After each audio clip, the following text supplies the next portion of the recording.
What's up guys, welcome back to another video, hope you're doing well today. Today we're going to be playing a new track released on MXB Mods by Slabs710, and it's a backyard type of track which is under the name of Bonnie's Place. Now the track name comes from real life. Slabs' friend's mother let them ride on the track for a good number of years. It's not a replica track by any means, it's just the naming that's taken inspiration from IRL, so don't worry, I couldn't imagine having a track like this in your backyard. Like that would actually be nuts. There's been a lot of backyard tracks released on this game over years, and a lot of them don't really do much for me. I think it's just because of the sizing of them. They're very, very small and very, very tight and twisty, which sometimes don't always work too well in this game's physics. But where this one has been overscaled a little bit, it flows really, really nicely. Now, it has 40 pit lanes, so you can get it onto a server. However, there is only 12 gates, so if you wanted to race around here, you could just do it with a limited number of friends. Apparently all bikes work around here, so anything from 125 up to 450. There's some jumps that the 450 I think comes in really handy for, but then there's others like really, really tiny little doubles that it's just way too overkill, and Slabs has said that the 250 is probably the best feeling bike to get around this track. The only reason I'm on the 450 today, on the Suzuki, two reasons actually. First of all is I'm a little bit too lazy to switch bikes, and the second one is I want to just get a little bit more practice on the RM before the 17th and final round of the Supercross Championship at Salt Lake. I rode the Suzuki, if you didn't see, I rode it in the NA version of Denver, round 16. And it actually went surprisingly okay. I have a setup that Hemi sent me before, which is one that he used when he was maining the Suzuki for a while. And the bike just felt really nice and planted. Now, don't get me wrong, it's not better than the Yamaha by any stretch of the imagination. But I did start the night out on the Kawasaki using the setup that Reaperdoc linked in, or Reaperdoc posted in a YouTube video. And the bike felt fast, that's for sure, for a lap. But that's the issue, is it didn't really suit my riding style. It felt so light and wild and unpredictable that I just never felt comfortable on it at all. I just felt like anything could go wrong at any second. And, you know, I like trying to roll on the throttle nice and smoothly, try and lean nice and progressively as well. And Suzuki does a good job of that. The only thing that I think it really struggles on is it's down on power a little bit compared to the Yamaha, but I think nearly all of the 450s are. But then the whoops are a bit of a struggle as well. It went well at Denver because the whoops were quite mellow. They were pretty shallow, and they got easier throughout the course of the main event, where the road kind of dug them down a bit. But the first few laps of the race, I was having to be very, very careful not to get bucked over the handlebars. So I'm interested to see what the whoops at Salt Lake are like, see if they allow the Suzuki to thrive, and if so, I'll ride it again. Why not? It's I like the cockpit of this bike. I think the Suzuki front fender looks really, really nice. That is a bit of an L crash by me. I haven't got my jump timing down just yet on all these jumps, where a lot of them are blind as well. It's quite difficult to remember exactly where you are unless you've spun a whole bunch of laps. So do forgive me if I've crashed. I've run kind of like 2-3 laps before pressing record, because I know some people hate it when I crash on tracks, but I'm only human, you know. I make mistakes, it always happens, and it can be hard sometimes trying to stretch your attention between playing and talking at the same time. Yeah, the Suzuki I think is it's a solid bike. I tried it a few times with not much luck, and I don't know what happened Denver when I used it, but something just clicked and I started flowing really, really well. And I think if circumstances were a little bit different and I got a slightly better start or didn't get unlucky with some lappers, I generally could see myself putting it on the box, getting a podium. There was definitely a third place in the cards there. Skills and F-Move like long gone in front of everybody, so wouldn't be pushing for that second or first place spot anytime soon. But yeah, a third was definitely doable. I think I ended up about 6th or 7th, something like that. But yeah, just really unfortunate circumstances throughout that race, but it's fine at the end of the day. You know, there's no points implications for me. I'm just doing it purely for fun and to try and get a few more live streaming hours under my belt. I've realised that I've not streamed a whole bunch in the past, so just trying to gradually up the numbers, as I know streaming essentially should be the main part of this YouTube thing as a job, and the videos are just kind of like the mandatory stuff, and then the streams are whenever possible.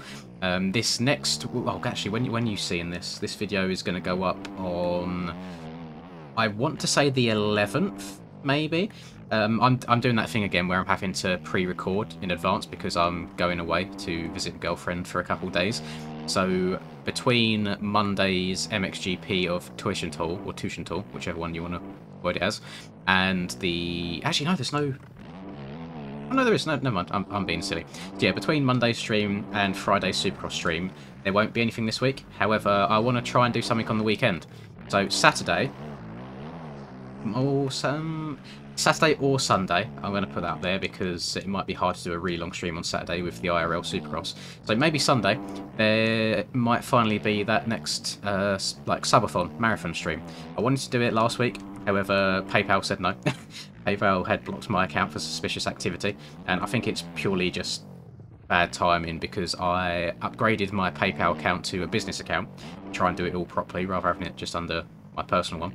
At the same time, like literally a couple of days later, JV sent out all of the payments for the MXGP series. You get paid like per round based on your overall and such, and he pays them all in individual transactions per round. So I had like 5 or 6 payments come through from him, and I think PayPal saw that as soon as I made the business account, went, oh, hang on, what's going on here? This is a little bit dodgy, but it's all fine now. It's all unlocked, it's all sorted, so we can definitely go ahead and try and get that subathon stream going. Been a very long time, as I said. It's been, I think it was prior to Christmas when I done it last, so a very, very long time. But they do force me to get some more hours under my belt, and you guys seem to enjoy it, and it gives a lot more people an opportunity to just kind of get involved in the stream. I know not everybody's able to get in public lobbies all the time. Sometimes it kind of sucks that we're limited so much on like tracks with 40 gates, and even just servers only having 40 people at once can be quite a limiting factor sometimes, because when we get a stream that's popping, if we've got like 200-300 people in there and there's only 40 spaces in a server, not everybody can get in and do what they want.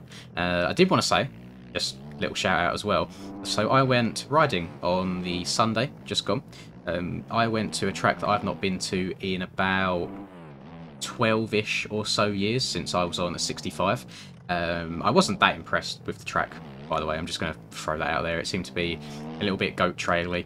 It was like riding a Scalextrics track a lot of the time, but they'd ripped it super like deep in the morning and then thrown a bunch of water down even though it was already raining, and it just ended up being a case of you had a couple super narrow ruts around the entire track, almost like where the tractor had been gone through it. Nobody else wanted to venture out because you just end up in a bunch of mess. So, I mean, it was fine. Come the last session of the day, I actually enjoyed it. Got a bit of a flow going.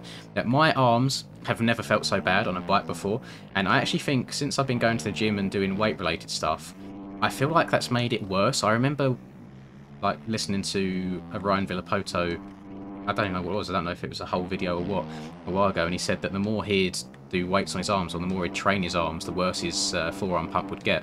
Which would make sense, if you've got more muscle around there, then it kind of restricts the blood flow and pushing the lactic acid out. So that's something for me to bear in mind.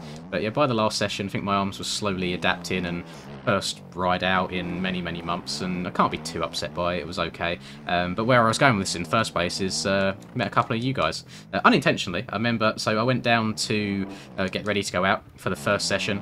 I pull up, and then I see out the corner of my eye one of you guys just having a little look over, and I see look around, look at the number plate, because I have Linz on my number plate on the graphics, and it was like, are you Linz? Like, yes I am. And then I have to try and get over my my very like social awkwardness, my social anxiety, but it's fine. Then there was another few kids parked up next to me as well who didn't say hello. I'm guessing they probably didn't know how to word it, but just asked to be unbanned. I think one of them got banned for being a bit of a twat in one of the online lobbies, but it's fine. Which you still haven't asked in Discord, by the way, to be unbanned, so feel free to do so.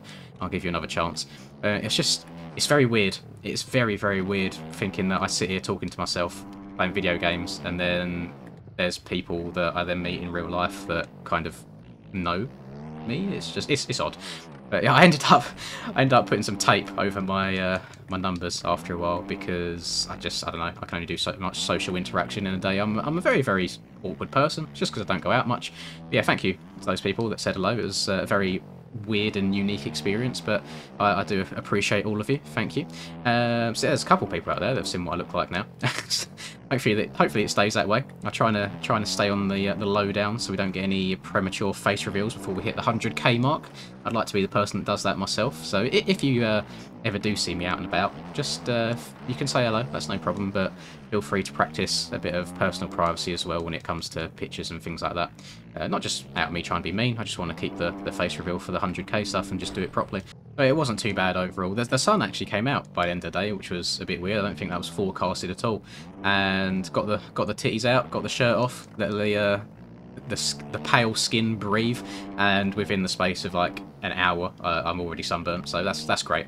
This is why I stay in my room all the time. Don't want to venture out into the elements and get burnt all the time. It's a very odd feeling not being like embarrassed to take a top off in public anymore, where I've like lost so much weight and like gained some muscle. It's a very, very weird feeling, like not feeling self-conscious. I don't know how many of you here can relate to that. I'm sure a bunch of you are probably already like well in shape and have never been fully out of shape in your life, but there's some people that may have been in the same boat as me, and you have to keep a top on at all times. I remember when I was younger as well, even if I'd go like on holiday, on vacation somewhere super hot, whether it's like Spain or something like that, I remember I'd always still like walk around or even go in the sea or go swimming with a t-shirt on still. Like it was that level of like being embarrassed. And I was never like the hugest person in the world anyway. It's just something in my brain telling me to keep it on. But yeah, I'm quite confident now, quite happy, and it does help because my god, when the sun came out, it was hot.